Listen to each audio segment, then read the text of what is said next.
nice. It's not cloudy. It's around 4 o'clock in the afternoon. Our last day in Ferrara. It's very beautiful. I feel like I say that a lot. Today we basically just went to some houses, church, had a really long lunch, and now we're free for the afternoon. Me and Vicky are heading back to return our bikes, and we're heading to Venice tomorrow morning at 6 a.m. So I'm gonna rest up tonight, but just felt like recording our last bike ride here. Wish we could bike everywhere in Italy.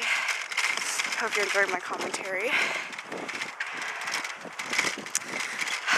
Beautiful dirt path.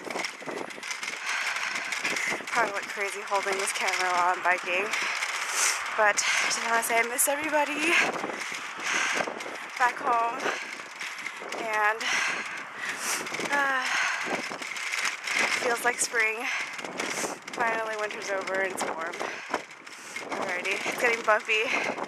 I'm out.